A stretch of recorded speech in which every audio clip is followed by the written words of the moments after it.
8장 내가 진짜 이상한 건가? 도선아는 고개를 끄덕이며 짧게 대꾸했다. 도움이었는지 아닌지는 앞으로 알게 되겠지요. 윤동주는 잠시 정지된 듯 그 말을 음미하다가 이내 입꼬리를 살짝 올리며 말했다. 그럼 그날까지 살아 있어야겠네요. 그리고 그는 천천히 문을 열고 나섰다. 윤동주는 다시 안으로 고개를 들이밀었다. 아, 그리고 주머니를 뒤적이던 그의 손끝이 지폐 몇 장을 꺼내 들었다. 이거 복비가 어떻게 되나요? 그래도 그는 조용히 5만 원권 2장을 작은 탁자 위에 내려놓았다. 도선아는 힐끗 쳐다보더니 천천히 입을 열었다. 신에서 받은 인도는 값을 매길 수 없지만 사람과 사람 사이엔 이런 것도 예의지요.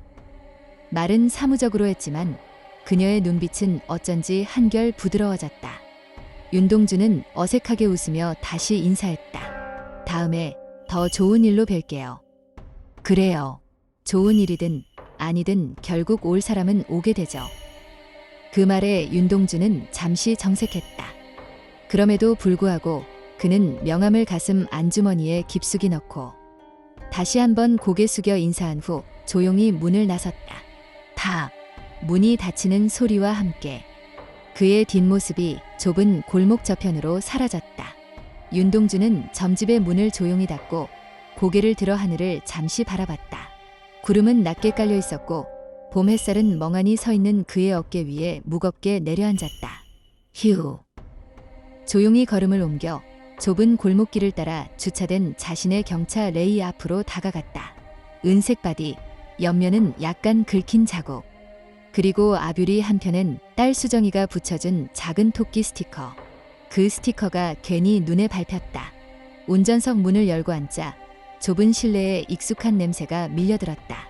잔열 남은 커피컵 하나, 그리고 조수석엔 주역과 사주 정리 노트. 그는 묵직한 숨을 내쉬며 키를 꽂았다. 딸까, 부르릉. 레이가 간신히 시동에 응답하며 가볍게 떨었다. 한 손으로 핸들을 붙잡고 그는 백미러에 비친 자신의 얼굴을 바라봤다.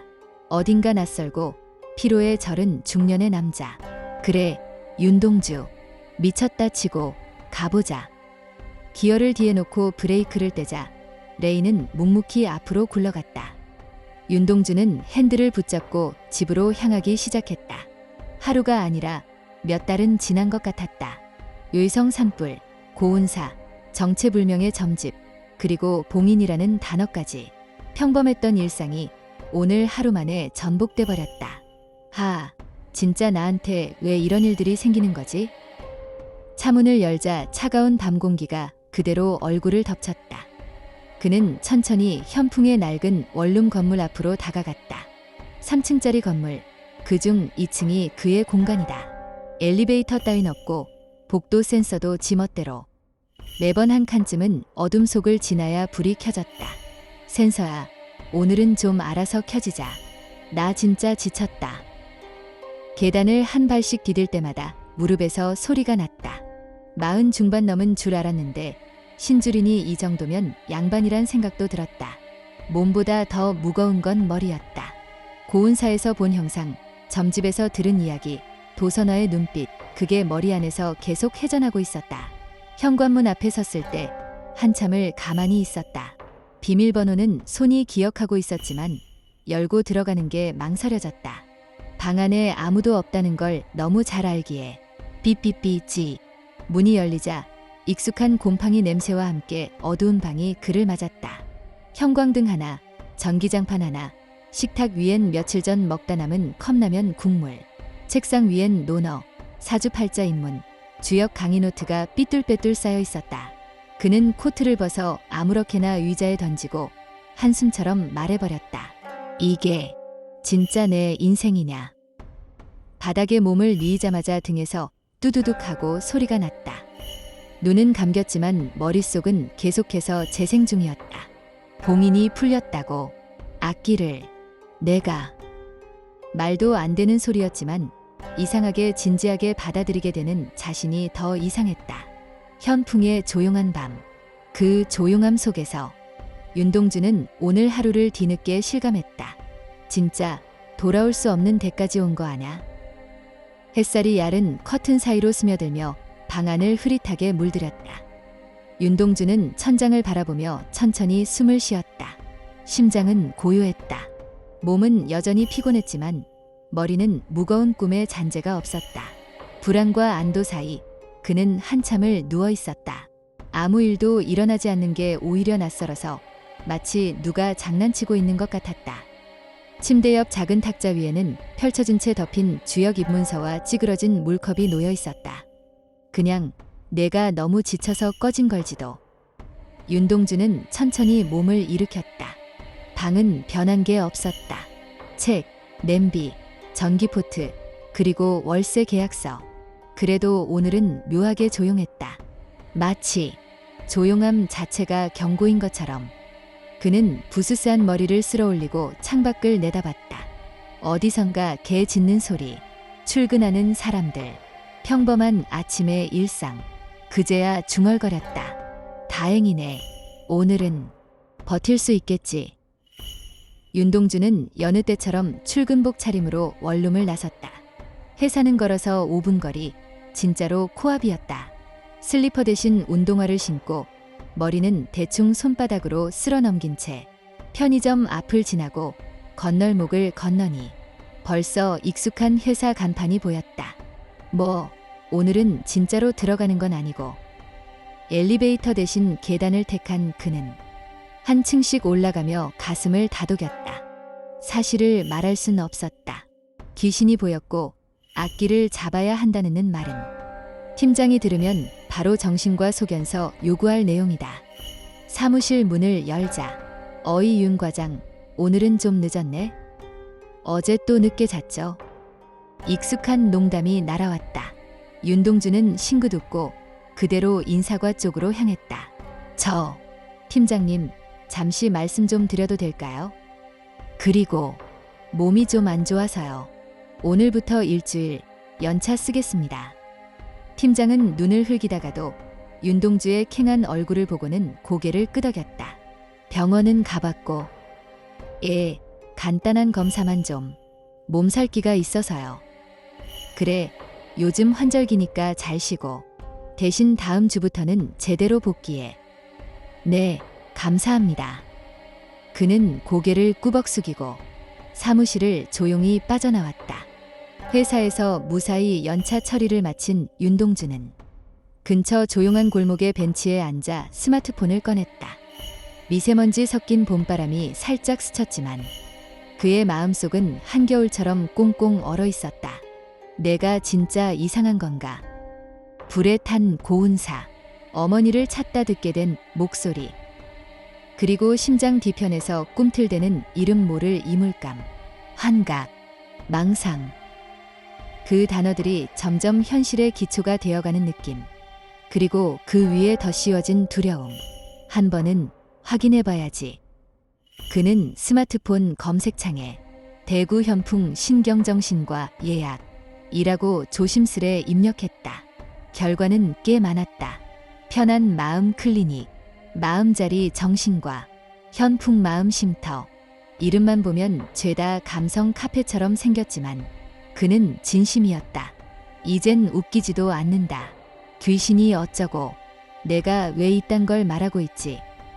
하지만 동시에 만약 그게 진짜라면 이라는 생각도 아직 그의 뇌리에 지워지지 않은 채 박혀 있었다. 그는 조심스럽게 손가락을 움직였다. 윤동주는 편한 마음 클리닉을 택했다. 예약 시간은 오후 1시. 주소는 대로변 큰 약국 옆 3층짜리 건물. 간판은 작고 눈에 띄지 않게 되어 있었다. 그는 한참을 지도 앱을 들여다보다가 휴대폰 화면을 꺼버렸다. 그래, 이제 정신병원까지 와봤으니 더 내려갈 데도 없겠지. 잠시 커피 한 잔을 마시고 점심은 김밥 한 줄로 때우기로 마음먹은 채 그는 천천히 자리에서 일어섰다. 오후 12시 42분, 편한 마음 클리닉 3층 대기실. 작은 소파, 어설프게 놓인 잡지, 그리고 천장형 공기청정기에서 나오는 부드러운 바람. 윤동주는 초조한 듯 손가락으로 무릎을 두드렸다. 접수 창구 너머로 간호사가 물었다. 처음 방문이시죠? 정신과 상담은 40분 기준이고 이후 필요시 심리검사나 약 처방이 추가될 수 있어요. 그는 작게 고개를 끄덕이며 작성지에 최근 이상 경험 항목을 고민 끝에 이렇게 썼다. 산불 현장에서 말도 안 되는 형상을 보고 머릿속에 누가 말을 걸어왔습니다. 현실인지 환상인지 구분이 안 됩니다. 그 글을 쓰고 나서야 자신이 정말로 여기까지 왔다는 사실이 실감났다. 곧 상담실 문이 열리고 흰 가운을 입은 중년의 여성 정신과 의사가 고개를 내밀었다. 윤동주 씨, 들어오세요. 그는 천천히 자리에서 일어나 문 안으로 들어섰다. 윤동주는 상담실 안. 정면엔 단정한 안경을 쓴 50대 여성 의사가 앉아 있었고 그 옆엔 녹음 중임을 알리는 작은 빨간 불빛이 깜빡이고 있었다. 그는 조심스레 말을 꺼냈다. 그러니까 그날 고운사에 불이 났습니다. 저는 어머니를 찾으려고 뛰어다니다가 창고에서 어떤 형상을 봤어요. 눈앞에서 확 튀어나오듯이. 그게 말했습니다. 봉인이 풀렸다. 악기를 잡아라고. 의사는 고개를 끄덕이며 노트북에 뭔가를 타닥타닥 쳐넣었다. 네, 그런 종류의 환각은 극도의 피로, 예상 후 스트레스 반응에서 흔히 보고되죠. 그게 그냥 환각이 아니었던 것 같아서요. 지금도 어쩌면 그때부터 계속 누군가한테 감시당하는 느낌이 듭니다. 의사는 잠시 멈칫하더니 고개를 끄덕이며 말했다. 동주 씨, 혹시 수면은 잘 취하고 계세요? 악몽 같은 거 반복적으로 꾸시거나? 가끔이요. 딸 얼굴이 보였다가 뒤틀린 것도 나오고. 그렇군요. 그건 외상 경험 후 흔히 나타나는 플래시백 반응이에요. 중요한 건 동주 씨가 그걸 현실이라고 믿지 않는 겁니다. 현실 판단력이 유지되고 있으니까 충분히 회복 가능해요. 윤동주는 고개를 숙인 채 한숨을 내쉬었다. 의사는 온화한 표정으로 말했다. 일단은 스트레스 상황에서 벗어나셔야 합니다. 이런 증상이 반복된다면 안정제를 복용하거나 인지행동 치료도 추천드려요. 마음이 병든 게 아니라 너무 지친 거예요. 그래요. 상담은 그렇게 끝났다. 현실적인 조언, 적당히 따뜻한 말투, 딱 거기까지. 상담실을 나오는 그의 얼굴엔 희미한 허탈함이 묻어 있었다. 이건 그냥 내가 이상한 놈이 되는 거네. 엘리베이터를 기다리며 주머니를 뒤적였다. 꺼낸 건 산중 옥황제자 강림 도사에게 받은 명함 한 장. 그 뒷면엔 연필로 조용히 적혀있던 문구와 연락처. 백야행 대구지부 정지윤. 윤동주는 문득 현실보다 비현실이 더 진짜 같다고 느꼈다. 의사가 말한 건 그저 교과서였다. 하지만 그 밤 고운사에서 들려온 소리는 지금도 뚜렷하게 귓가에 남아있었다. 이상하게 정신과보다 도사 말이 더 그럴듯하네. 그는 무거운 걸음으로 차로 돌아왔다.